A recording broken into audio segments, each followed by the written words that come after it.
Okay, let's dive right into this explainer. Imagine coming back from your military service only to find yourself completely broke, unemployed, and living in a tiny, cramped, semi-basement apartment. Meanwhile, your mom is working this grueling job just cleaning floors at a mall. That is exactly where our protagonist Kang Jin-hoo starts. But, everything is about to flip upside down when he literally awakens a supernatural cheat code to the global financial world. Seriously, ask yourself for a second, what if you held the ultimate cheat code to unlimited wealth? Honestly, imagine all the stress of making rent or paying bills just vanishing overnight, all because you knew exactly when the next massive corporate scandal was going to break. Or say when a foreign currency was about to completely collapse.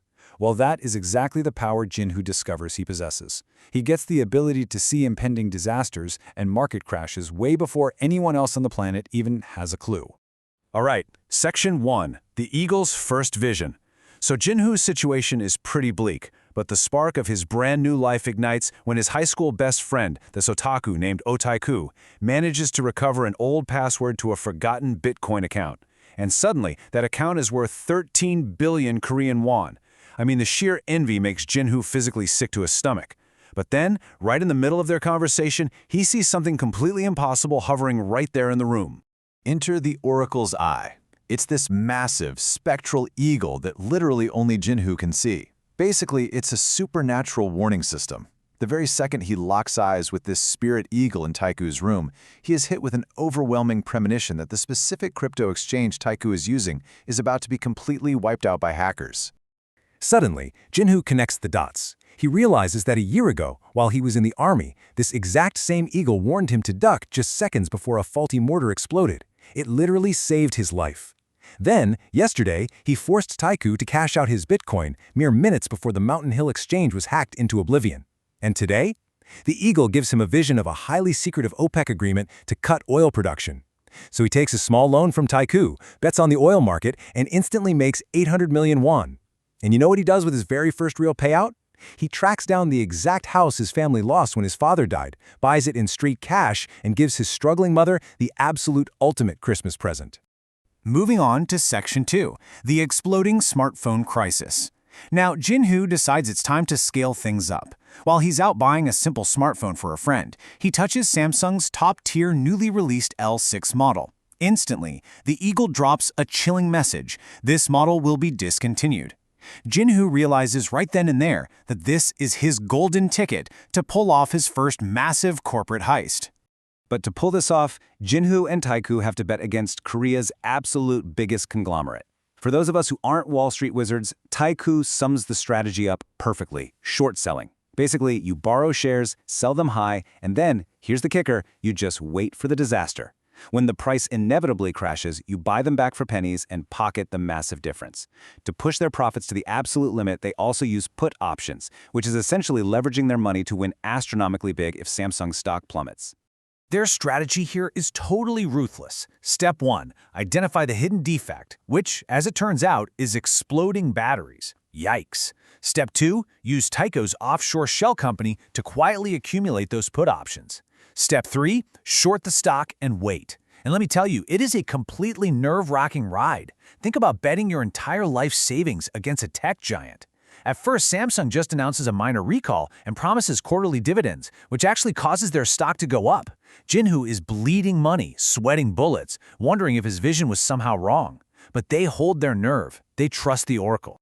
And then, boom, disaster strikes. An L6 phone literally explodes mid-flight on a commercial airplane. It turns out the problem wasn't just the battery. The entire architecture of the phone was fundamentally flawed. Samsung is forced into a total, worldwide recall, completely killing the model. When the dust finally settles on this global disaster, their payout is a jaw-dropping 685 billion Korean won. The stakes have officially gone astronomical. Section 3. Building a financial empire. Look, you don't just sit on hundreds of billions of won without drawing some serious government attention. Samsung and government regulators are already furiously hunting for these phantom investors who managed to perfectly time the crash. Jinhoo and Taeku realize they need to legitimize this massive wealth, so they form a proper holding entity, OTK company. But obviously they can't run a global financial empire all by themselves.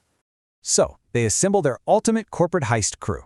You've got Jinhoo as the visionary mastermind, Taeku is the fiercely loyal capital backer. Then they recruit Taeku's terrifyingly competent older sister, Oh Hyunju, a director at the massive investment bank Golden Gate, just to give them that insider market intelligence. They bring in Park Song-yap, this eccentric math and derivatives genius, to run a subsidiary called K Company. And finally, they add Ellie Kim, an elite international lawyer, to handle all their ruthless global negotiations. To really seal the deal on their partnership, Taeku does something crazy. He literally tears up their original 50-50 contract. Instead, he insists on an 80-20 split entirely in Jinhoo's favor. Why? Well, because Taeku realizes that Jinhoo himself is quite literally the greatest asset on the planet.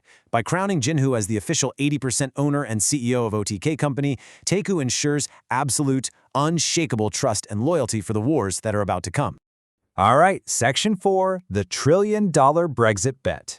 This is where Jinhoo takes his most insane, heart-stopping gamble yet. He's just driving his car, minding his own business, when he hears the word Brexit on the radio. Suddenly, the spirit eagle hits him with a vision so violent he almost crashes his car. He sees the absolute, total collapse of the British pound.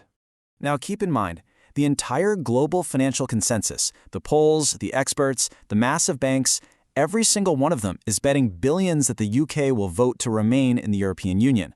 But Jinhoo's solitary vision is telling him the exact opposite. So he orders his team to use their entire portfolio as collateral to borrow $10 billion, betting against the entire global market. Naturally, his entire crew thinks he has completely lost his mind. On the actual day of the vote, the tension is just suffocating. The Remain votes are actually pulling ahead early on, and the pound is strengthening. Back at the OTK office, Park Sung-yap is literally hyperventilating, and Oh Hyunju is begging Jinhoo on the phone to pull out and minimize their catastrophic losses.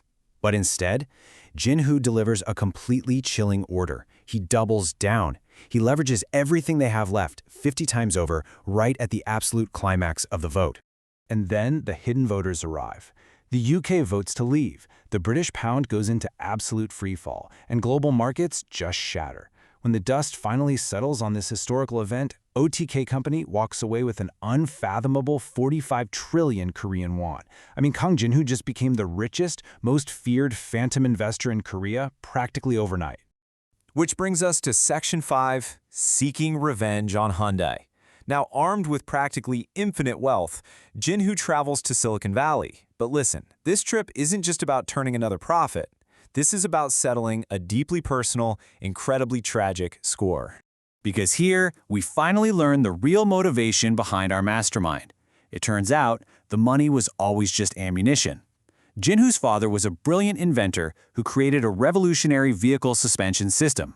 But the mega conglomerate Hyundai swooped in, used their massive power to steal the patent, buried his father in endless legal fees, and ultimately drove him to an early grave. So for Jinhoo, his ultimate target has always been the conglomerate that ruined his life. And his master plan for corporate warfare is just staggering. See, Hyundai is trying to sell off this struggling AI startup called Keros. But Jinhoo's eagle shows him that Keros is actually the key to perfect autonomous driving. So Jinhoo intercepts the deal and buys out Hyundai's 86% stake for a measly $88 million. And when Keros tells them they need hardware to actually run their cutting-edge software, Jinhoo just casually announces that they'll simply acquire a $30 billion car manufacturer to build their own fleet. He is literally assembling the pieces to physically crush Hyundai's monopoly from the inside out. But right as Jinhoo positions his pieces against Hyundai, a massive shockwave hits Seoul. Over in a hospital room, the elderly chairman of Samsung, the man who basically held the incredibly complex and fragile structures of Korea's largest conglomerate together, passes away. The undisputed king of the Korean market is dead. So now the power structures of Samsung are completely vulnerable. Meanwhile, Hyundai is entirely unaware that a phantom investor sitting on 45 trillion won is actively building an automotive empire just to destroy them. With the throne of Korea's biggest conglomerate suddenly empty, what is our mastermind going to do with a completely shattered market? Well, you'll have to stick around for part 2 of this explainer to find out how the Oracle plays his very next hand.